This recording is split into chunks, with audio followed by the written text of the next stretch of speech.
नमस्कार दोस्तों, कैसे हैं आप सब। उम्मीद है सब बढ़िया होंगे और जीवन का आनंद ले रहे होंगे। तो हाजिर हैं हम आपके सामने एक बार फिर एक नया स्टॉक लेके। अगेन ये हमारा स्टॉक एक मल्टी बैगर लिस्ट में ज़रूर है, बट एक बहुत ही स्टेबल स्टॉक भी है, बिकॉज ये एक फार्मा सेक्टर से रिलेटेड है। और अभी तक जितने भी हमने स्टॉक्स आपको रिकमेंड किए हैं उनमें से कोई भी आई थिंक फार्मा इंडस्ट्री का नहीं है। तो ये फार्मा इंडस्ट्री का हमारा पहला स्टॉक है जो हम रिकमेंड करने जा रहे हैं। तो देखिए दोस्तों, ग्लेनमार्क फार्मा अपने आप में एक बहुत बड़ा नाम है। आई थिंक आप सब ने इसका नाम सुना ही होगा, और सुना नहीं होगा तो आपने कोई ना कोई मेडिसिन ज़रूर ली होगी ग्लेनमार्क फार्मा की टिल डेट। बिकॉज बहुत सारी प्रोडक्ट लिस्ट है, बहुत सारी मेडिसिन हैं जो ग्लेनमार्क फार्मा प्रोड्यूस करती है। और मैं सर्च कर ही रहा था तो मैंने एक लिस्ट भी निकाली है जिसमें ग्लेनमार्क फार्मा की कंप्लीट मेडिसिन लिस्ट है। तो मैं देख रहा था तो 1 mg भी मेरे को मिला। ये देखिए काफ़ी लंबी चौड़ी लिस्ट है। ये तो फर्स्ट पेज है, उसके बाद ये सेकंड पेज है। मैं गो थ्रू कर रहा था, कुछ मेडिसिन तो ऐसी हैं जो हम अपने बच्चों को भी देते हैं और खुद भी लेते हैं। सो ये डे टू डे लाइफ की एक यू नो ऐसी मेडिसिन हैं जो कि ये कंपनी प्रोड्यूस कर रही हैं। तो इनकी देखा जाए तो प्रोडक्ट लिस्ट बहुत ही अच्छी है और बहुत ही स्टेबल है, और you can say evergreen business ही है। क्योंकि देखिए फार्मा सेक्टर तो हमेशा ही रहेगा, चाहे लॉकडाउन हो आए, चाहे रिसेशन आए, चाहे कुछ भी आए, बिकॉज मेडिसिन की ज़रूरत हमेशा ही पड़ने वाली है, बी इट इन हॉस्पिटल्स या be it for personal use. So ये तो मैं बोलूँगा कि एवरग्रीन बिजनेस है ये। सेकेंडली मैं बात करूँगा कि इसकी वेबसाइट के बारे में। देखिए वेबसाइट ठीक ठाक है, आपको जो भी देखना चाहें इसकी चाहे प्रेजेंटेशन लिस्ट एवरी ईयर वो सब इसमें दिखाई गई है। आप यहाँ से डाउनलोड कर सकते हैं, सब कुछ देख सकते हैं। तो मैं उसके अंदर ज़्यादा नहीं जाऊँगा, मैं इंस्टेड में कुछ नंबर्स पे बात करूँगा। इनोवेशंस में भी देखिए इनका R&D सेंटर्स काफ़ी हैं, और इनफैक्ट इन्होंने एक लाइफ साइंस करके एक अनदर स्टॉक भी लॉन्च किया है, तो उसके बारे में भी किसी दिन बात करेंगे। बट इनकी अपनी R&D टीम बहुत ही बड़ी टीम है, और बहुत I think every year we get to know कि इन्होंने कुछ ना कुछ नए मेडिसिन के इन्वेंशन किए हैं, कुछ ना कुछ पेटेंट कराए हैं। तो बहुत सारी चीज़ें हैं जो ग्लेनमार्क फार्मा कर रही हैं। तो रही बात प्रोडक्ट लिस्ट की, तो वो अपने आप में कंप्लीट है, उसमें हमें कुछ बात करने की ज़रूरत नहीं है। तो हम बात करते हैं नंबर्स की। तो आइए हम नंबर्स पे ज़रा नज़र डालते हैं कि कैसे हैं ग्लेनमार्क फार्मा के नंबर। तो सबसे पहले जो हम अपना देखते हैं शेयर होल्डिंग पैटर्न। तो देखिए share holding pattern definitely promoters के लेवल पे थोड़ा कम परसेंटेज है, बट ओवरऑल अगर आप देखे जाएं FIA के पास 24.23% है।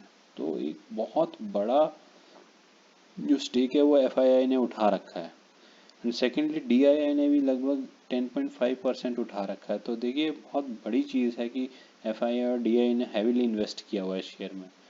पब्लिक के पास मात्र 18.63% है। सो देखिए स्टेबिलिटी पॉइंट ऑफ व्यू से काफ़ी सही लग रहा है शेयर, बिकॉज नॉर्मल रिटेलर के पास ये खास शेयर्स हैं नहीं। तो ये तो एक रही बात है इसकी प्लस पॉइंट की कि share holding point of view से काफ़ी अच्छा लग रहा है ये स्टॉक। सेकेंडली अगर हम बात करें इसके कुछ पैरामीटर्स की, जैसे कि हम बात करें EPS की, तो अच्छा खासा EPS है, 70 के आसपास EPS है। और पी देखिए मात्र 5 का 5.6। और इंडस्ट्री का पी देखिए, फार्मा सेक्टर ऐसा है जिसका अच्छा खासा पी है, लगभग 20 के आसपास कम से कम रहता है। तो लगभग आप देख ही रहे हैं 20 के आसपास, 20-25 के आसपास है, लेकिन इसका एक मात्र 5 के आसपास पी है। तो आप समझ सकते हैं कि कितना पोटेंशियल है इसमें आगे जाने का। और एक चीज़ मेरे को और बहुत अच्छी लगी इसमें कि प्राइस टू बुक वैल्यू देखिए इसकी। अगर मैं एक बार ऊपर बात करूं, मैंने देखा कि इसका बुक वैल्यू इज़ 610 रुपीज़, और इसको अभी मिल रहा है नियर अबाउट 400 रुपये के आसपास। तो इससे ज़्यादा वैल्यू बार्गेन क्या बोलें हम। इसलिए इसका जो प्राइस टू बुक वैल्यू है वो 0.65 है, और इंडस्ट्री में आप देख लीजिए लगभग किसी का 3 गुना 4 गुना, इनफैक्ट 5 गुना, देखिए नीचे तो 14 गुना भी है। तो इससे आप अंदाज़ा लगा सकते हैं कि कितनी गुंजाइश है इस स्टॉक में आगे बढ़ने की। दूसरी चीज़ मैं देखूंगा कि प्रॉफिट्स ग्रोथ कैसी है, सेल्स ग्रोथ है कैसी है। देखिए 2020 में ज़रूर थोड़ी सेल्स डाउन हुई थी, बट मार्जिनल डाउन थी। ओवरऑल अगर आप देखें बिल्कुल अच्छा पैटर्न है जिससे ग्रो कर रहा है 7.6 thousand and then 8.1 thousand. Similarly profit में भी आप देखिए एक थोड़ा सा मार्जिनली 2020 में कम आया था, उसके बाद देखिए बिल्कुल अच्छा पैटर्न बना रहा है प्रॉफिट का भी। सो प्रॉफिट के मामले में भी काफ़ी अच्छी ग्रोथ दिख रही है कंपनी में। एंड अगर हम बात करें कि अभी इसको लेना चाहिए या नहीं लेना चाहिए, तो देखिए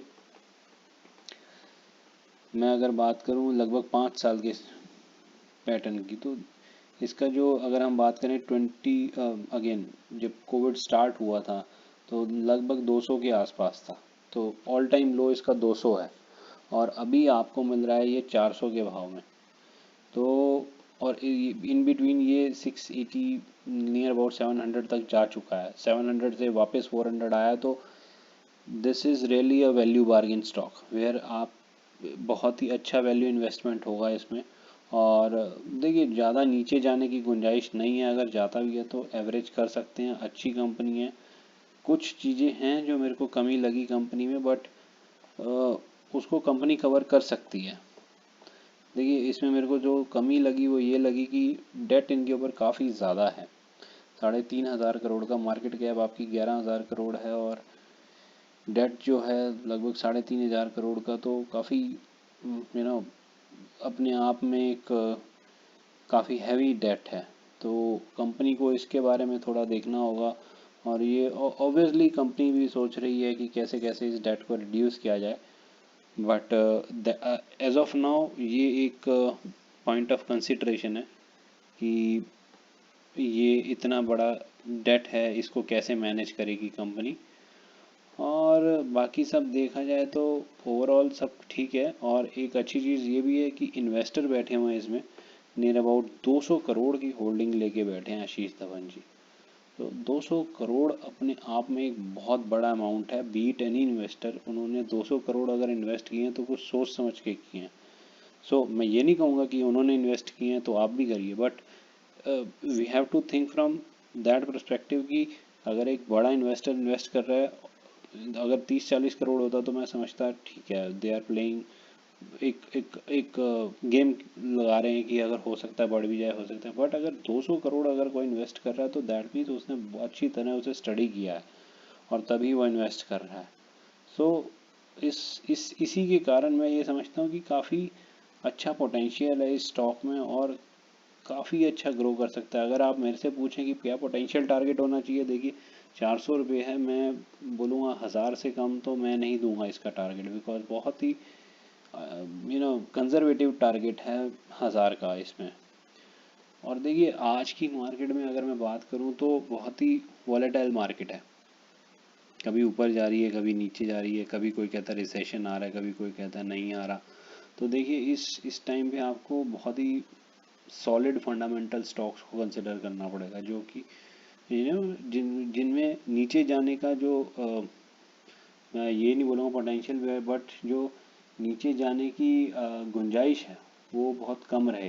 इनफैक्ट उसमें ऊपर जाने की ही गुंजाइश हो, नीचे जाने की ना हो। तो अपने आप में ये स्टॉक इतना दिग्गज स्टॉक होते हुए भी 700 से 400 रुपये पे आया, तो मैं समझता हूँ कि अभी इसमें फर्दर डाउन जाना इट्स वेरी टफ।